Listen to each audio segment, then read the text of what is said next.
তারপরে গুতাগুতি কিলাকিলি, কেউ কাউরে দেখতে পারে না। আল্লাহ তুমি হেফাজত করো, আমাদের মধ্যে তুমি ঐক্য তৈরি করে দাও, হিংসা জিঘাংসা তুমি হৃদয় থেকে দূর করে দাও। আবার আল্লাহ বললেন ইন্না ইব্রাহিম কানা উম্মাতান ওয়াহিদা, আমার খলিল ইব্রাহিম শুধু সহনশীল নয়, আমার খলিল ইব্রাহিম একাই একটা উম্মত। আল্লাহু আকবার। এটা একটা কথা হইলো, একা একটা উম্মত হতে পারে? আমরা সবাই উম্মত, কোটি কোটি মানুষ, ফলে বিশ্ব নবীর উম্মত, উম্মতে মুহাম্মদে, ঠিক কিনা? একজন কি একটা উম্মত হতে পারে? আল্লাহ বলেন ইব্রাহিম এমন নবী, একাই একটা উম্মত।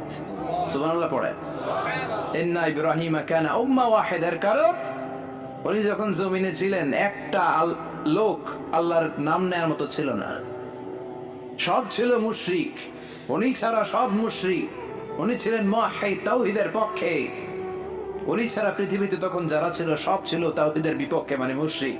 আল্লাহ বুঝাতে চাইলেন পুরো মুশরিক গোষ্ঠী একটা উম্মত, আমার ইব্রাহিম খলিল একাই আরেক উম্মত। ইন্না ইব্রাহিম কানা উম্মাতান ওয়াহিদা।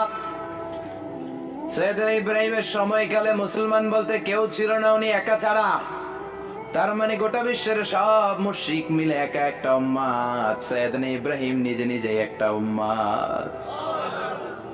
কি পরীক্ষা করে, কিভাবে আল্লাহ ওনার উত্তীর্ণ করেছে, এজন্য খুশি হয়ে আল্লাহ ওনারে খালিল উপাধি দিয়েছেন। কথা কম, ওনার কিছু উপাধি আছে, একটা হচ্ছে সিদ্দিক। কি উপাধি? আমাদের অনেকের নাম আছে না? এদিকে আছে সিদ্দিক নামে কেউ? মাশাআল্লাহ আছে তো। সিদ্দিক মানে কি জানেন? হ্যাঁ, কথা কন। সত্যবাদী, শুধু সত্যবাদী না, সত্য প্রকাশে, সত্য গ্রহণে, সত্যের ব্যাপারে আপোষহীন, কোনো আপোষ করে না। চিল্লা এখন ঠিক কিনা? বিশ্বনবী মেরাজে গেলেন, মেরাজ থেকে ফিরে আসলেন, বিশ্বনবী বর্ণনা করলেন আমি বাইতুল মাকদাস দেখেছি মাঝরাতে, লক্ষাধিক নবীকে নিয়ে নামাজের ইমামতি করেছি, 7 আকাশ দেখেছি, আল্লাহর আরশ দেখেছি, আল্লাহর সাথে কথা বলেছি, আবার ফজরের আগেই মক্কায় ফিরে এসেছি। সবাইকে খাইছে খাইছে, মুহাম্মদের মাথার তার ছিঁড়ে গেছে। নাউজুবিল্লাহ পড়ে। আবু জাহেল, উতবা, সাইবা সবাই মিলে একটা সুযোগ পেল, বললো এতদিন আমরা আবু বকররে বুঝাইতে পারি না, আজকে মুহাম্মদ যে গাঞ্জাখুরি কথা বলে, এটা বললে আবু বকররে আমাদের দলে নিয়ে আসা যাবে। সবাই সাইয়েদনা আবু বকরের কাছে যায়, যে বলে আবু বকর জানো নাকি তোমার নবী নতুন কথা আমদানি করেছে? কি বলেছে আমার নবী? তোমার নবী বলে মাঝরাতে বাইতুল মাকদাস গিয়েছে। বাইতুল মাকদাসে তখন দ্রুতগামী ঘোড়া দিয়ে ছুটলেও যেতে লাগে 15 দিন। অ্যাবাউট টার্ন কাম ব্যাক, ফিরে আসতে আরো 15 দিন, মোট কয় দিন? 1 মাস। যেতে আসতে 1 মাস।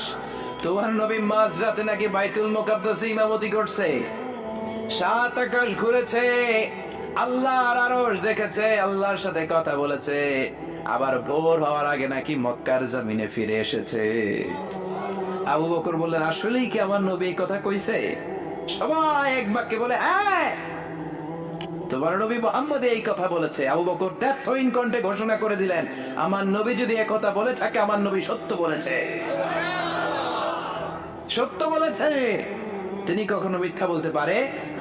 বিশ্বনবী খুশি হয়ে গেলেন, সাইয়েদনা আবু বকরের জন্য দোয়া করে দিলেন, আর বললেন আবু বকর আনতা লাস্তা আবু বকর ফাকাত, আজকে থেকে তুমি শুধু আবু বকর নও, আজকে থেকে তুমি আবু বকর as-সিদ্দিক। সিদ্দিক সত্য গ্রহণে, সত্য প্রকাশে, সত্য মানার ক্ষেত্রে আপোষহীন, কোনো আপোষ নাই। চিল্লা এখন ঠিক কিনা? সে আল্লাহ বললেন ওয়াযকুর ফিল কিতাবি ইব্রাহিম ইন্নাহু কানা সিদ্দীকান নাবিয়্যা। ও নবী, আপনার এই কোরআনের ভেতরে আমার খলিলের নামটা রাখেন, কারণ আমার খলিল যেন তেন কোন নবী নয়, সাধারণ পয়গম্বর নয়, আমার নবী ইব্রাহিম হলো সিদ্দিক, সত্য প্রকাশে আপোষহীন। এজন্য আল্লাহ খুশি হয়ে ওনার একটা টাইটেল দিলেন, টাইটেলটা হলো খালিল। ওয়াত্তাখাযাল্লাহু ইব্রাহিমা খলিল। চিল্লায় বলেন ওয়াত্তাখাযাল্লাহু ইব্রাহিমা, আমি ইব্রাহিমকে খলিল বানিয়েছি। খলিল মানে দোস্ত, খলিল মানে কি? আল্লাহ দুনিয়ার একজনের দোস্ত ডাকে, কি মজার ব্যাপার, কেমন লাগে তার কাছে শুনতে? সুবহানাল্লাহ কইবেন না? ওনারে বানাইলেন খলিল, আর বিশ্বনবীরে বানাইলেন হাবিব। সুবহানাল্লাহ পড়েন। বাপ বেটা সব নিয়ে গেছে। সাইয়েদনা ইব্রাহিম হচ্ছেন বাবা, বিশ্বনবী ছেলে। বিশ্বনবীর অনেক উপরের পুরুষ হচ্ছে সাইয়েদনা ইব্রাহিম। তো এটা পরদাদা না, বাবা না? বিশ্বনবী বলতেন আনা দাওয়াতু আবি ইব্রাহিম, আমি নবীরে বয়ান আসানাসি করব, আমি তো ইব্রাহিম আলাইহিস সালামের দোয়ার ফসল। উনি যদি মক্কায় দাঁড়িয়ে দোয়া না করতেন আমার বিশ্বনবীর জন্ম হতো না। সুবহানাল্লাহ পড়েন। এজন্য বাবা হলো খলিল, ছেলে হলো হাবিব।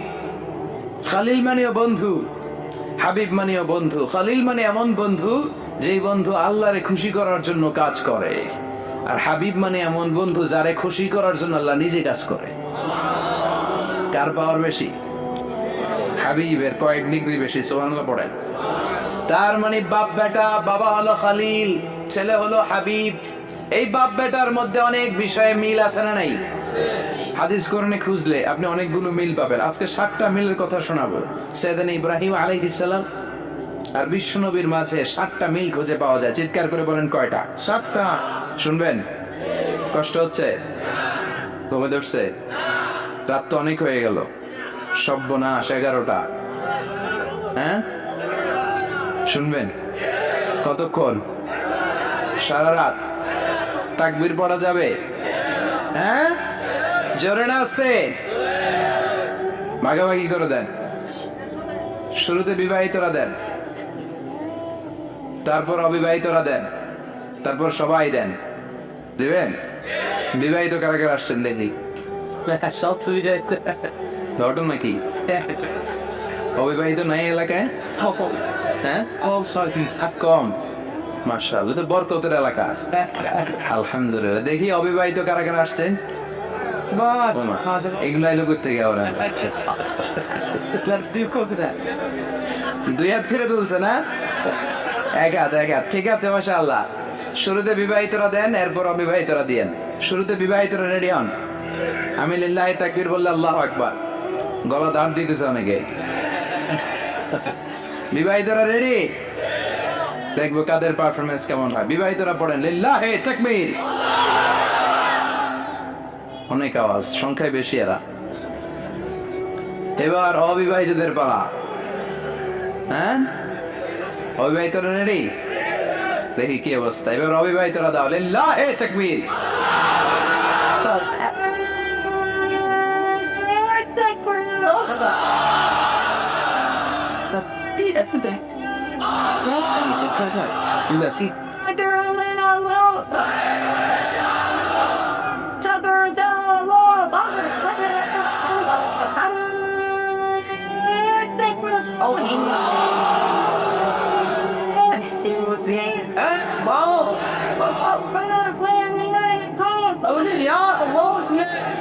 মাশাআল্লাহ, সবাই মিলে 3টা পড়েন লিল্লাহি তাকবীর।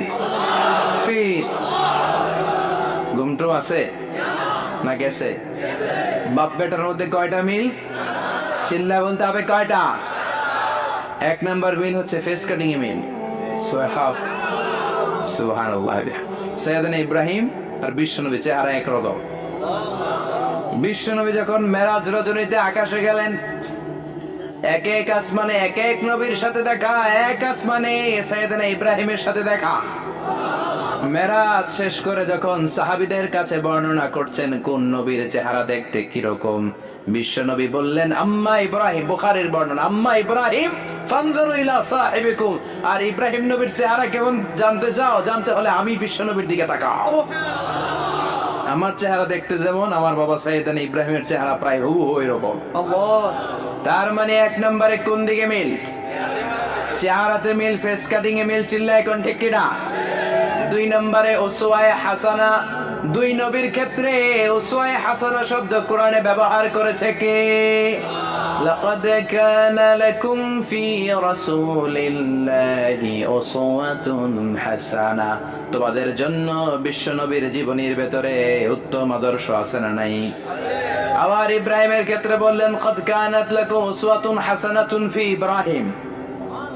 বিশ্বনবীর জীবনীতে যেমনি তোমাদের জন্য আদর্শ, সাইয়েদনা ইব্রাহিমের জীবনীতেও সুবহানাল্লাহ পড়েন। তার মানে বিশ্বনবীও মডেল, সাইয়েদনা ইব্রাহিমও মডেল। নাকি শাহরুখ খান আমাদের মডেল? ইমরান খান, জর্দা খান, কেউ আমাদের মডেল? নায়ক নায়িকা গায়ক গায়িকা ক্রিকেটার সেলিব্রিটি ডান্সার একটাও আমাদের মডেল হতে পারে? কোন কবিরা আমাদের মডেল? আমাদের মডেল হলো নবীরা। চিল্লায় বলেন ঠিক কিনা?